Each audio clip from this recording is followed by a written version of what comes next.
When I decided to sign the Unite the Right Accord with Yuri Fulmer, I didn't do it lightly. Like many of you, I had questions about land acknowledgments, DEI policies at Capilano College, and TFWs. So before I agreed to anything, I sat down with Yuri and I asked him some tough questions about what his positions were on these things. He didn't flinch and he answered the questions clearly, looking me in the eye. And I think you need to hear straight from Yuri what his positions are on these issues. Yuri, let's start with the elephant in the room.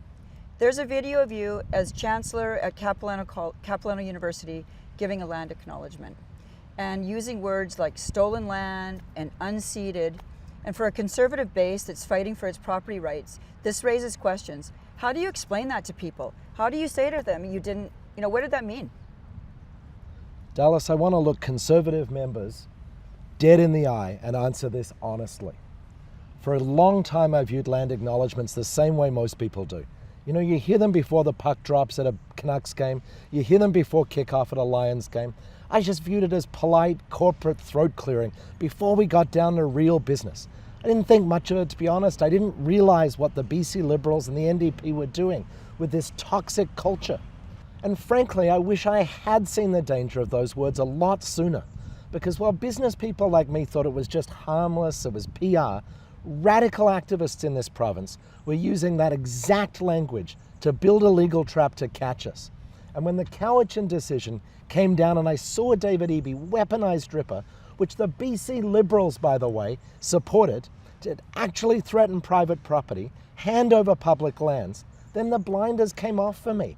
That realization that these weren't just polite gestures, but the legal language framework for a massive land grab is exactly what woke me up. It's what convinced me I had to get off the sidelines and take down the political culture of compelled speech and virtue signaling that has done real harm in this province. I'm running for Premier now to tear up the very systems that I used to think were harmless. Okay, but Yuri, it wasn't just speeches. Critics point out that under your watch, Capilano University pushed equity, diversity, and inclusion, or DEI, policies, and your own company used equity deserving corporate language. Don't you think conservatives should believe in merit instead of DEI and putting people ahead due to their skin color and sexuality? Dallas, and that's exactly why part of my BC Freedom Charter will bring back merit-based hiring to British Columbia. For years, the political establishment forced job creators and institutions to play by these twisted rules just to operate. If you wanted government contracts or you wanted your university or institution to receive its funding, or even if you wanted government, be it the Liberals, be it the NDP, to even take your phone call, you had to check the HR boxes the government mandated. Like, my role as Chancellor at Capilano is largely ceremonial. I have no power over job postings or DEI. It's kind of like being the Governor General. I watched firsthand, though, how those mandates divided people. They punished hard work and they bloat the bureaucracy. In my own company, I employ thousands of people. My job was to keep the doors open, to meet the payroll, and put food on the table of the families who rely on my businesses. I navigated the system that Victoria built so that we could succeed and so that my employees wouldn't suffer. And I'm not the only one.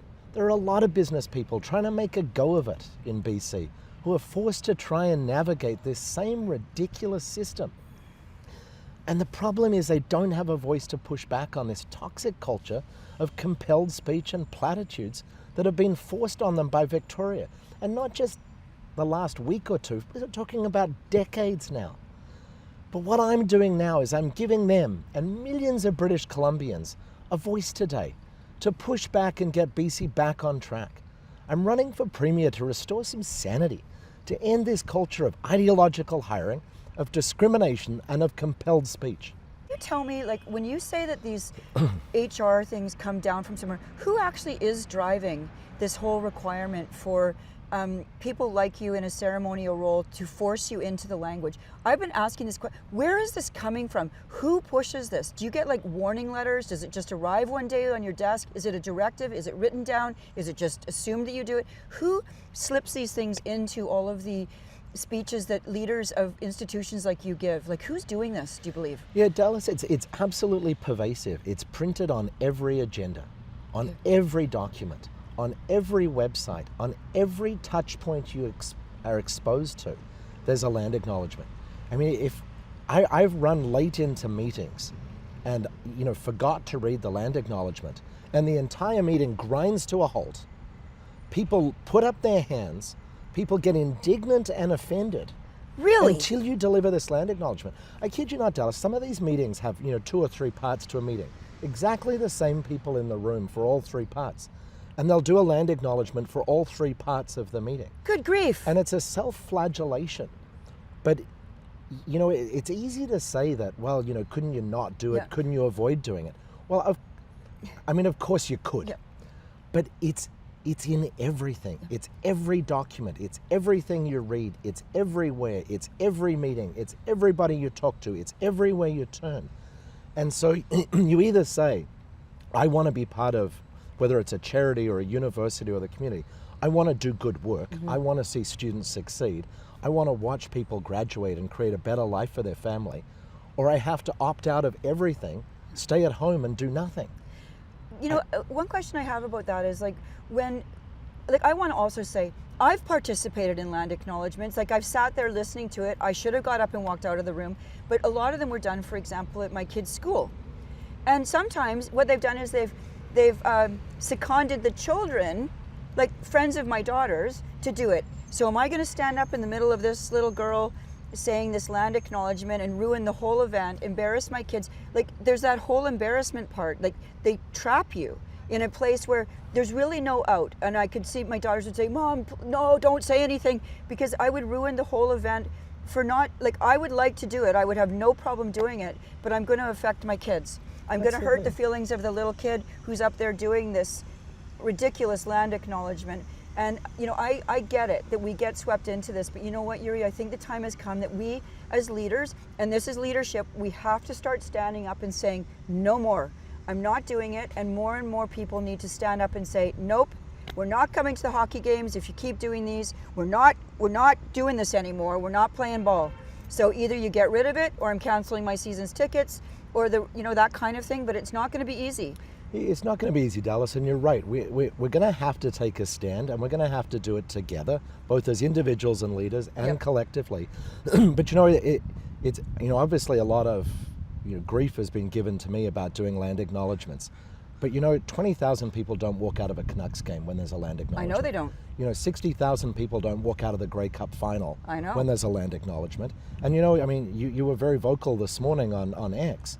But we were at a BC Conservative sanctioned debate yesterday. It was organized by the BC Conservative Party, and there was a land acknowledgement at the beginning.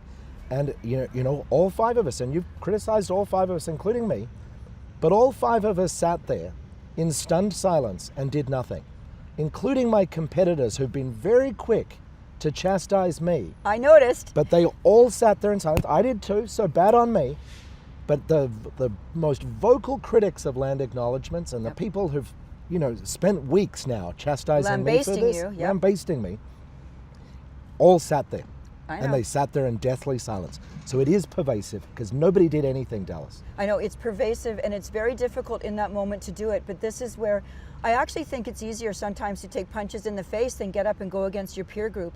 It's the intense pressure of social pressure to conform, to be good, and just go along, and we're polite people, and it's hard to be a rebel when we've been raised to be deferential to authority figures. We've been raised to accept institutional superiority, and I was angry this morning, and I did post that, and I'm just hoping that maybe what I would like people to do is, all right, that's your land acknowledgement. Guess what I'm going to say? I thank God, my Creator, for the land on which I stand, and I thank the taxpayers of British Columbia for paying for all your jobs. And that's my land. So you do you, I'll do me, but that's who I'm thanking. And that's another way of dealing with it. You want to say that, you say that, but at every meeting I'm going to say what I want to say. So I relate to the pressure to conform. They do land acknowledgements in the legislature every day. Do I get up and storm out? No. Do I roll my eyes sometimes? Probably. But that doesn't get caught on camera. So, I could get up and storm out every time. That they do them relentlessly in the legislature. And, I have to listen to this rubbish every day. And so anyway, I do my best, but you pick your moments and pick your battles, and I understand the pressure, and all 5 of you sat there, so they can't come after you for that, but I can come after all of you. Yeah. Dallas, this is what I appreciate about the Unite the Right agreement that you and I signed. Yeah. It does not mean that we're not going to be sometimes critical of each other. Exactly. Right, and you filmed that this morning before we met this Yep. morning. You filmed it unashamedly, unapologetically, Yeah.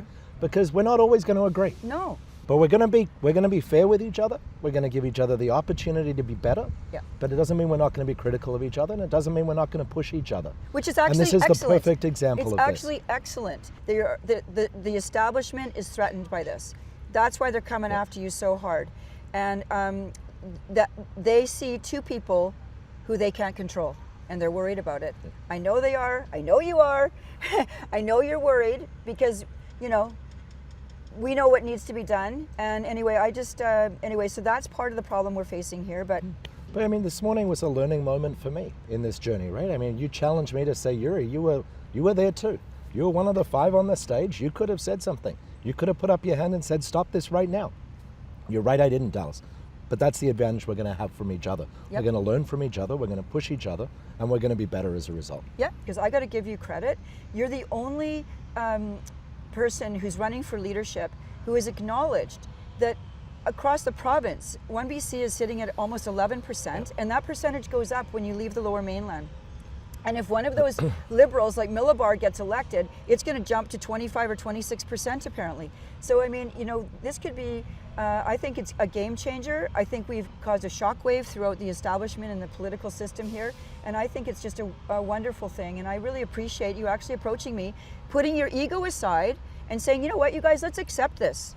Brodie isn't just going to disappear like some, disappear her. And I'm going to keep fighting because I'm a fighter, but I am not interested in splitting the vote. I don't want to be a spoiler. I just want to make sure that the voice that 1BC's been carrying maintains its voice in the legislature, because I see how easy it is for things to get watered down. Well, we saw it yesterday. We saw it did. yesterday at a BC Conservative sanctioned event. Yes. That it got watered down, and you've now challenged us to be better and to do better. And I really appreciate that. And on the topic of 1BC and the reason for this Unite the Right agreement, what we really heard yesterday on the stage were 4 leadership hopefuls basically saying the force of their dynamic personality is going to get the entire right to line up behind them. Yeah. And that to me is ego. It is ego. Right, that's ego. That's them saying, I am such a great inspiring leader that everybody with very diverse ideologies all going to line up behind me. Yeah. I think you and I are more pragmatic. Yes. To say that the number one goal is not our egos. Number one goal is defeat the NDP. And if we need to maintain 2 separate parties that are going to work together to do that, that's the best thing for British Columbia. It is the best thing for British Columbia. And anybody who thinks that I'm doing this for my ego better think again. This has been probably one of the most brutal and unpleasant years of my life. I'm now making a lot of friends because it's turned, the winds of change are blowing. Yep. I now see people everywhere who stop me and just say thank you. Particularly people who have grown up in communist countries stop me and say thank you. This is reminding me it's almost worse than Poland now here. Yep. But you got to be a strong person, and you got to be brave, and I am that. I'm strong and I'm brave, and I'm smart, and I'm super well educated, and I know what I'm doing, and I know that this is a good deal. I do too. Yuri, another thing that's come up in my Unite the Right coalition with you is people are saying that you used temporary foreign workers in your business. And this makes people mad because they feel like temporary foreign workers take lower wages and thereby suppress the wages for British Columbians. How do you explain that you used TFWs, as they're called, in your business? Dallas, I don't justify the program. The program's completely broken. But let's be totally honest about who broke our economy. Victoria insiders, whether they're Liberals or New Democrats, destroyed our local labour market. They made housing so incredibly expensive that our young workers literally had to pack up and flee the province. Then, after they chased our workforce away, they looked at businesses like mine and said, don't shut your doors. Here's a broken federal program to help. So I chose to keep my business open. I chose to keep supporting my local staff and the communities that we serve, make sure that people had jobs locally. I've always prioritized Canadian applicants, and my workforce remains 93% Canadian. And I'd give you an example. I have an A&W in a small community in BC. There isn't another town for an hour and a bit on either side of it. And we have a huge highway business in the summer. So I need about 85, 90 people in the summer.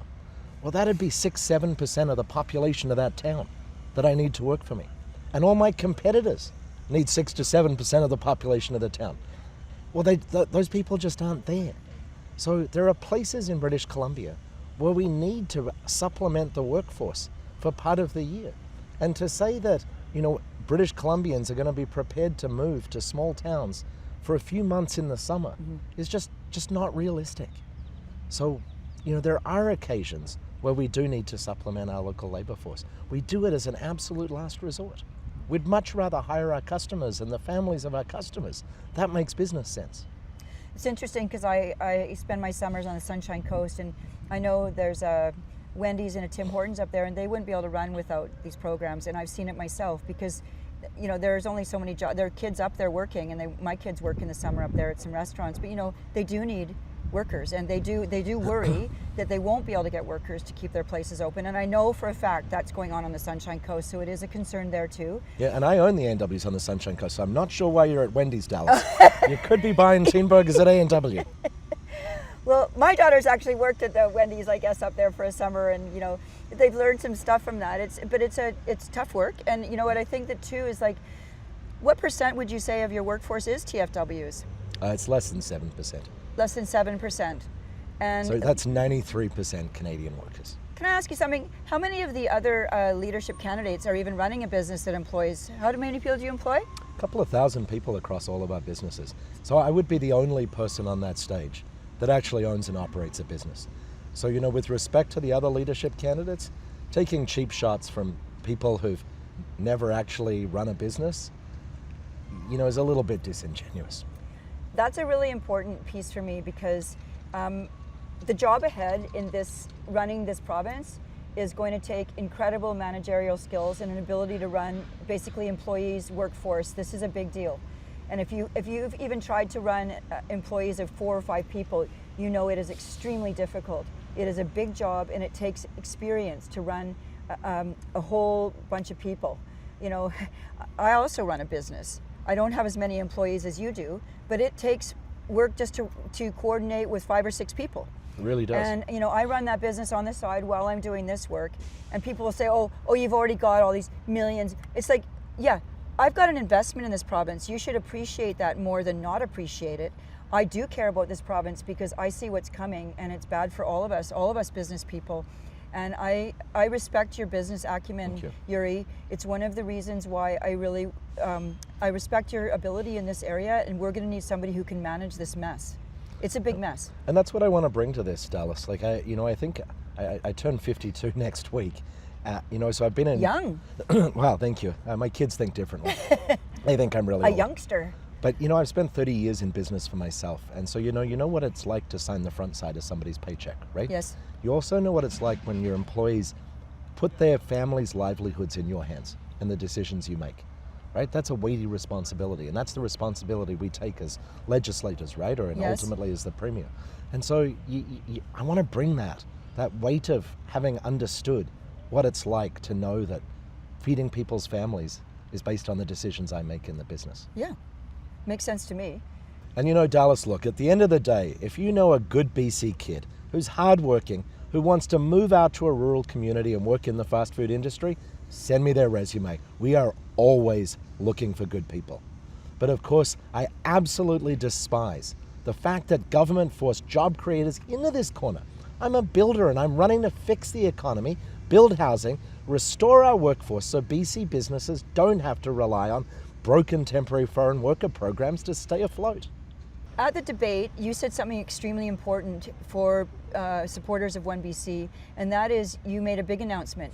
You said that once you are Premier, you are going to stop all voluntary land transfers and money transfers to First Nations in BC until we get this sorted, if not forever. And this is a massive first step that needs to happen. I have no idea why we've been just voluntarily transferring money, land, and power to First Nations for all these years when the province is already broke. But why don't we talk about that a little bit? What are you saying here? You know, Dallas, I'm a business guy. When a business is bleeding out, you don't sit around and negotiate. You stop the bleeding.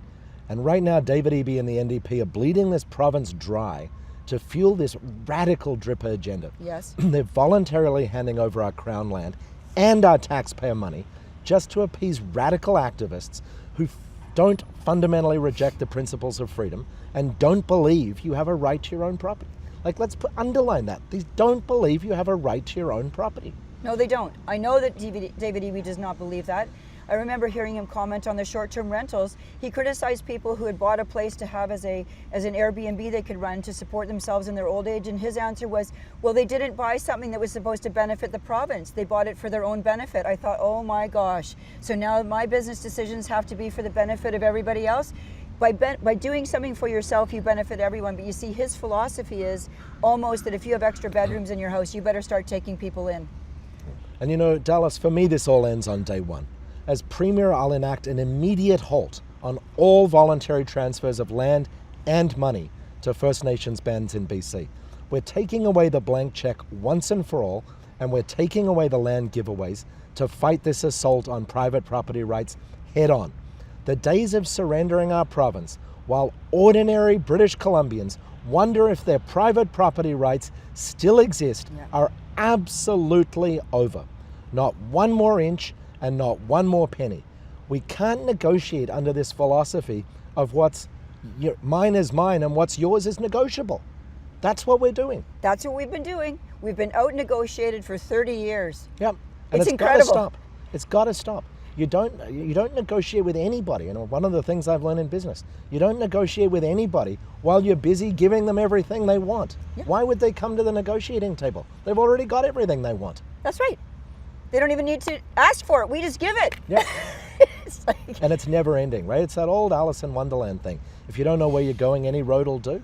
Well, David Eby's picked the most expensive road, and he has no idea where he's going. you've talked about what you want to stop in this province. Let's talk about what you want to build. I know I have a vision for BC. What do you see? What do you want to build here? You know, Dallas, my entire career as a businessman has taught me one undeniable truth. A free province is the best path to a prosperous province. You cannot tax, mandate, and regulate people into success. You know, and ultimately, that's why I wrote the Freedom Charter. My goal isn't just to clean up David Eby's mess, because that's big enough. It's to make British Columbia the freest province in Canada. We're going to protect property rights, slash the green tape, and get the government out of the way so job creators can build and families can actually afford to live here again. And we're not stopping there. My Freedom Charter protects private property rights, it guarantees for religious freedom, it protects law-abiding gun owners, it bans mandatory digital ID, it brings back merit-based hiring, and much, much more. And here's the part I'm really excited about, to make sure everyone's voice is heard.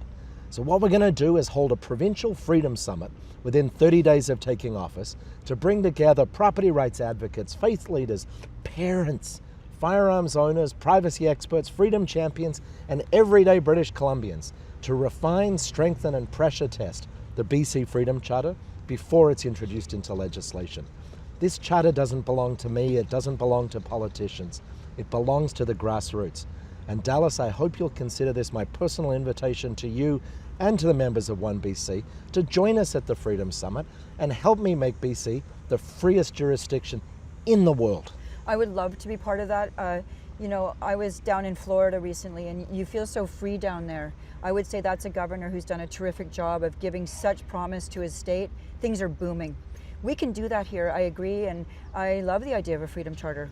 And we can do that here in a place where we have so many resources. Like, we are going to be the most prosperous province in the most prosperous country in the world. We right? should We've got it all. We We've have got it all. We've got this landmass. We've got such abundance, and we're constantly being told we have scarcity. And so I've been trying to say, stop managing scarcity. Let's build abundance. Yeah. We've got 5.8 million people in this province who know really what needs to happen to get things going again. But we have outside influences getting involved in our work here. We want them to get out of here. Let British Columbians manage British Columbia. We want our freedom back. And imagine being the freest jurisdiction. People gravitate to freedom. They gravitate to lower regulation. They gravitate to places where they feel they can just be left alone and live their lives. And that's what we really should be. Net outflow of people from BC, year over year, 73,000 the year before, 175,000 last year. This is astonishing. Yeah, and it's embarrassing. It's extraordinary that this is happening. It is embarrassing. Well, good. I'll look forward to seeing you at the Freedom Summit. Okay, fantastic. Let's cut to the chase. Why should the grassroots that support 1BC and have been screaming for change in this province, why should they trust Yuri Fulmer when it looks like you're making, a self-serving conversion at the last minute here? What do you say to those people? You know what, Dallas? Career politicians change their views based on the polling of the day. Mm-hmm. Builders like me change their views based on reality. And when I realized the government was using DRIPA to threaten everyday British Columbians, I stepped into the arena and I ran as a Conservative candidate. I wrote the Freedom Charter and I committed to scrapping DRIPA entirely. And when I realized the vote split was going to hand the NDP yet another term, I sat down with you, Dallas, and we negotiated the deal to unite the right. You don't have to trust my rhetoric. You trust my record of actually getting things done. And for anybody who doubts it, I know you're going to hold me accountable. Yes. Right? Part of this deal is we're going to hold each other accountable. Yeah. But Dallas, let me turn the tables for a second. Yep. You and I have talked a lot about my record. Yep. But let's talk about yours. Sure. The establishment is mad as heck about our Unite the Right Accord. Every other leadership candidate has come out explicitly against it. Yes. And ultimately, I think they'd rather have 50 plus NDP MLAs in the legislature than see you sitting there helping a Conservative government enact new policies, like the Freedom Charter. But I couldn't disagree with them more strongly. Nevertheless, you have your own political party, so why make this deal with me? Well, why make this deal? Because we're obviously a small party. People like to joke and say it's a one-person BC party. That's okay. I see the jokes, and I don't, I try not to take myself too seriously. I hear it. We are on the ice playing as a result of this deal.